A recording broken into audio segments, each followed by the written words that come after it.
e a gente vai trazer um grande especialista para conversar com a gente. A gente vai falar sobre doação de órgãos. Ainda há muita resistência nas pessoas, nas famílias, quando se fala de doação de órgãos. Todo mundo acha muito bonito, mas na prática a gente vê uma resistência muito grande. Dá uma olhada nesse VT, vamos lá.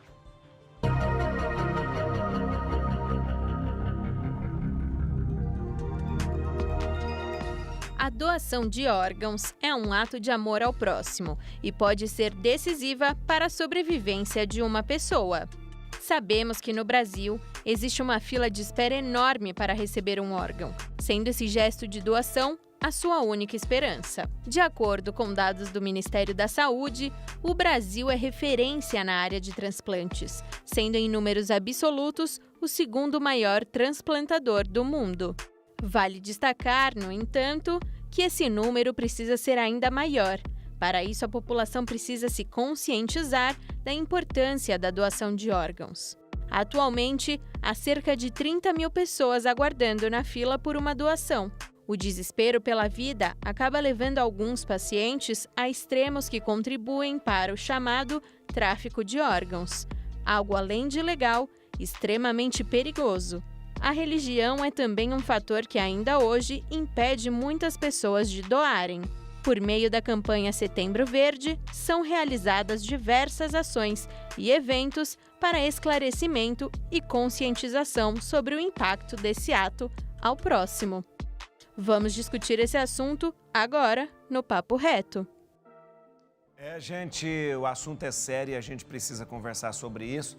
A gente teve o Setembro Verde, que Setembro Verde foi o mês dedicado à doação de órgãos, mas é claro que a gente não pode se prender ao mês, pelo amor de Deus, né? A gente não pode falar, o mês de setembro é o mês da doação dos órgãos, então só vai haver doação de órgãos em setembro, né? É o importante, lembrando que, antes de tudo, a doação de órgãos é um ato de amor e um ato de responsabilidade para com o outro, para com a sociedade também.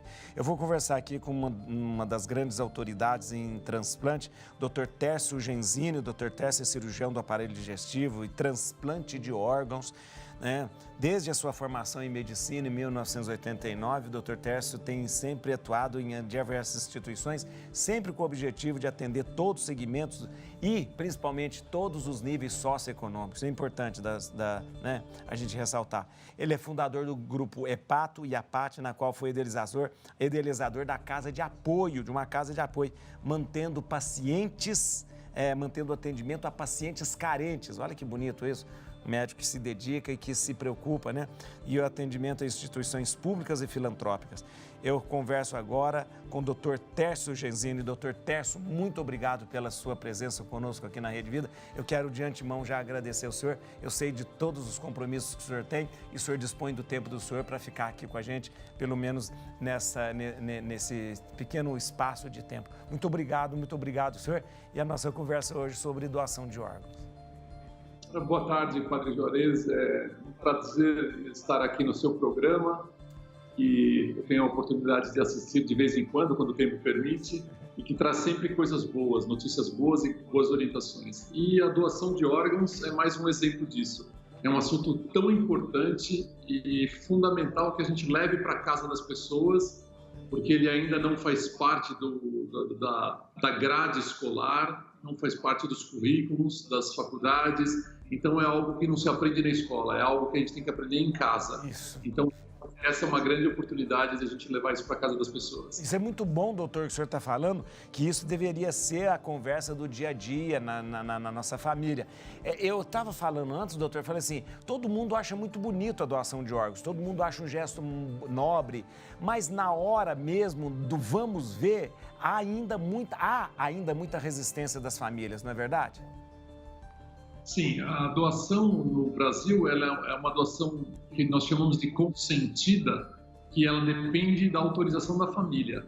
E a família está num momento de dor, porque houve a perda de um familiar, alguém que faleceu. E nesse momento de dor ela tem que tomar uma decisão. E essa decisão ela é muito mais fácil se esse assunto em algum momento já foi conversado e que a pessoa que faleceu em algum momento da vida manifestou o seu desejo de, em caso de uma fatalidade, gostaria de ser doador. Isso facilita muito as famílias realizarem esse desejo e praticar esse bem. O transplante de órgãos é a única modalidade, é a única especialidade médica na qual a sociedade, a comunidade exerce um papel fundamental. Se a comunidade não se envolve, não existe transplante. Então, cada vez mais as pessoas se conscientizem dessa importância.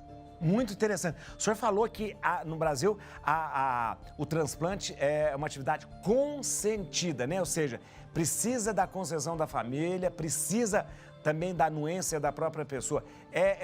Mas nós todos não somos doadores em potencial? Todos nós somos doadores ou precisa mesmo de algum documento para isso?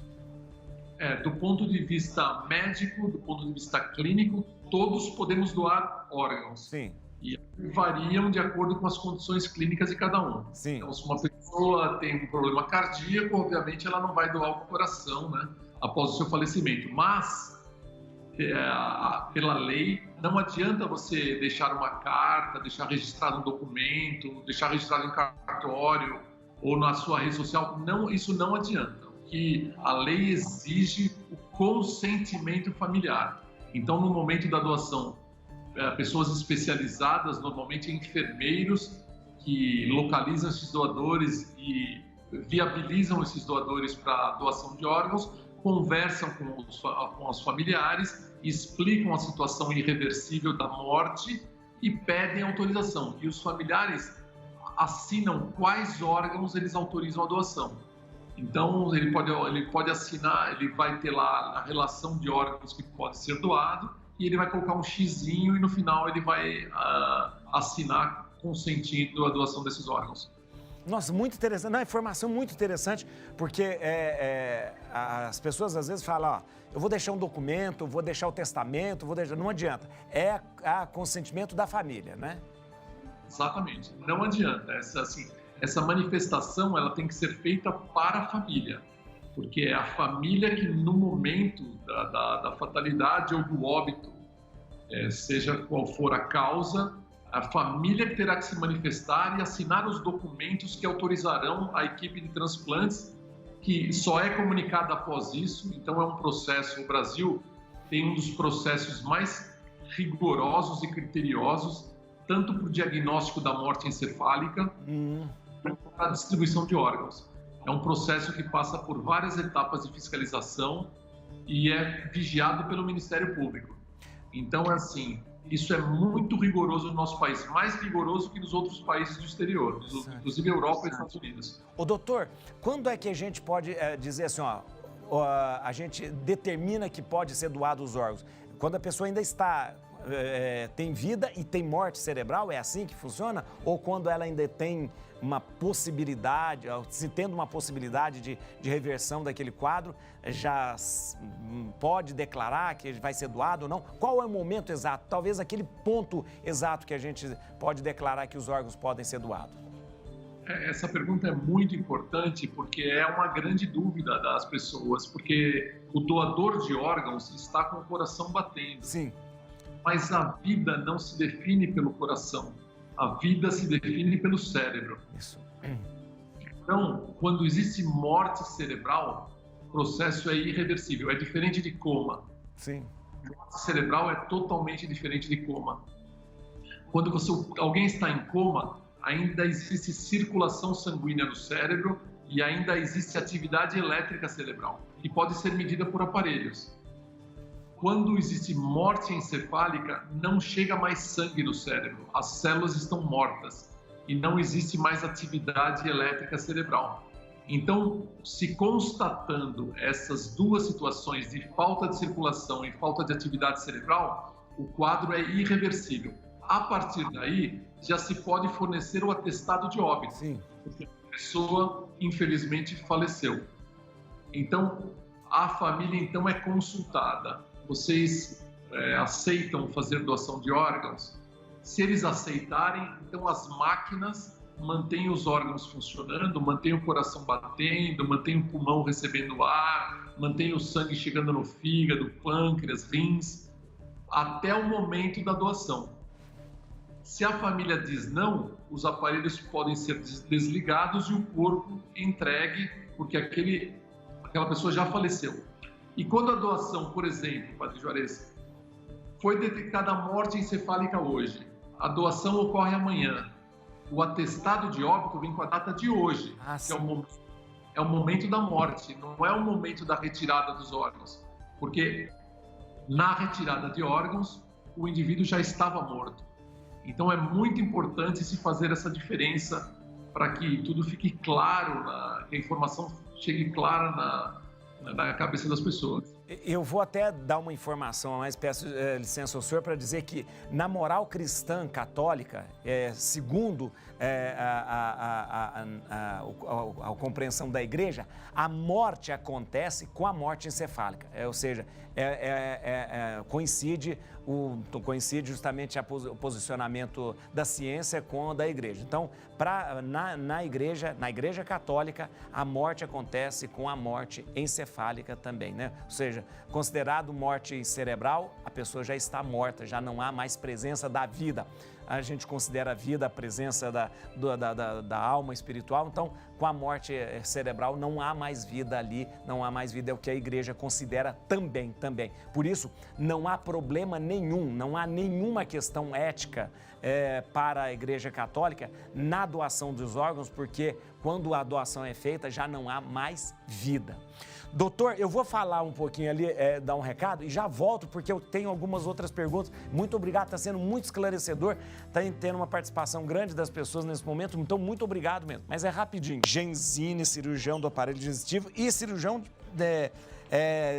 especializado em transplantes de órgão. Ele tem um trabalho maravilhoso, tão bonito, né? Principalmente voltado a essa questão que é tão meticulosa, tão importante, e a gente fala tão pouco, né? Mas na hora que a gente precisa, a gente percebe o quanto ela é importante. Doutor, tem uma pergunta que eu queria fazer. A gente está vivendo esse tempo de pandemia e a gente tem uma restrição muito grande quanto à questão das mortes das pessoas pela Covid-19. Eu pergunto, professor, há alguma restrição para o transplante de órgãos também em relação a quem morreu por causa, em decorrência do coronavírus, da Covid? Há alguma restrição para ele doar órgãos? Então, padre, na verdade não existe restrição desde que se faça um processo adequado de investigação da causa de morte. E hoje, rapidamente, nós conseguimos identificar se o doador está contaminado ou não pelo coronavírus. Sim. Ou se ele um dia já esteve contaminado. Se a contaminação é recente, ele está na vigência da contaminação com o vírus ainda circulando e tem chance de transmissão, então não é feita a doação de órgãos, infelizmente. Agora, se ele teve um contato antigo, que ele já está imunizado, já saiu da fase de transmissão, é possível sim a doação de órgãos nessa situação. A pandemia afetou muito a transplantação por vários motivos. Ela afetou porque assim não se sabia exatamente do que se tratava o coronavírus e muitos profissionais da saúde dos grupos de risco se afastaram e muitas famílias também deixaram de poder visitar os seus familiares nas UTIs. E tudo isso dificulta o processo até de conversação com as famílias, né, sobre o assunto, dificulta a doação.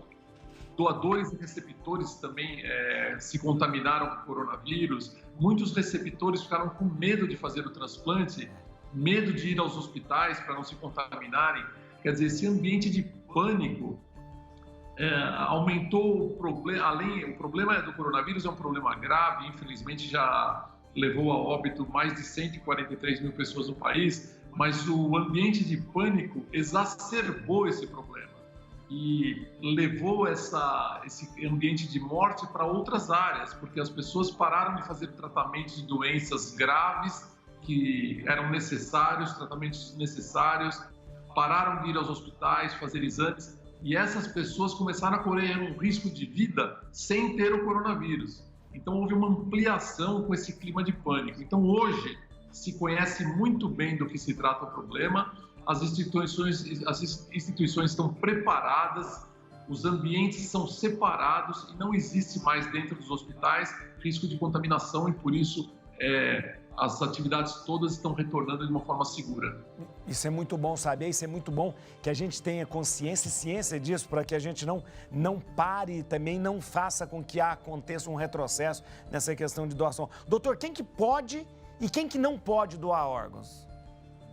Então, a princípio, todos podem. Todos podem. Todas as pessoas em morte encefálica, seja qual for o motivo, pode ser um traumatismo por uma queda, pode ser um acidente, pode ser um ferimento por arma branca ou arma de fogo, pode ser um acidente vascular cerebral, pode ser um tumor cerebral. Qualquer causa de morte encefálica pode levar à doação. Não existe limite de idade. Cada doador é avaliado individualmente. Porque hoje nós temos exames que mostram, a idade cronológica, ela não é tão levada em consideração. O que é levado em consideração são as condições clínicas e fisiológicas de cada órgão. Então nós avaliamos se o rim está bom, se o coração está bom, se o pâncreas, o fígado e daí por diante. Então cada caso é analisado individualmente e aí se expõe à família quais órgãos podem ou não ser doados. Não existe limitação, né? Essas doenças, tipo assim, eu tive hepatite, eu tive uma coisa, isso limita um pouco a doação? Certamente. Um indivíduo que bebeu a vida inteira e tem cirrose não pode doar o fígado, por exemplo. Alguém que que foi diabético, hipertenso e tinha um problema renal não pode doar o rim. Mas tudo isso é identificado com a história que é colhida dos familiares, porque se pergunta para a família, olha, ele bebia, olha, ele tinha pressão alta, que remédios ele tomava. Depois são feitas uma bateria de exames muito extenso, que são exames que detectam as hepatites ou qualquer outra doença infecto-contagiosa, hepatite, AIDS, sífilis, chagas, todas elas são investigadas. E depois, então, se faz a distribuição dos órgãos, com alguém que tenha órgãos saudáveis e que não possa transmitir nenhuma doença. Doutor, quero agradecer muito. O senhor imagina como foi bom esse esclarecimento, como foi bom para aqui na Rede Vida, para a audiência. Olha, muito obrigado mesmo. Agradeço, mais uma vez quero agradecer ao senhor, porque o senhor arrumou um tempinho na sua agenda tão cheia, para nos falar, para nos trazer tanto esclarecimento. Muito obrigado, doutor, e parabéns pelo trabalho tão bonito que o senhor faz. Muito obrigado mesmo, doutor. Agradeço muito o convite e convido a quem puder visitar a nossa casa de apoio, que é uma obra social, Nós temos um site que é www.apate.org.br.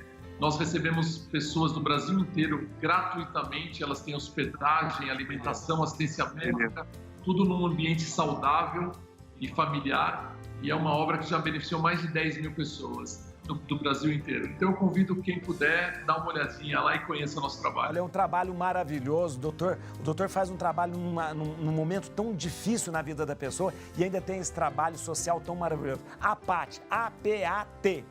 A-P-A-T. APAT. Muito obrigado, doutor. Muito obrigado, boa tarde. Quero lembrar você que um gesto de doação é um gesto, sobretudo, cristão. Jesus na cruz se entregou completamente, deu seu sangue, deu sua vida, se deu totalmente a nós. Nós podemos fazer isso pelo outro, nós podemos fazer isso pelo irmão. O gesto de doar órgãos significa que eu dou a minha vida pelo meu irmão. Não há maior amor do que aquele que dá a vida pelo seu irmão. Não há maior amor do que o gesto da doação de órgãos.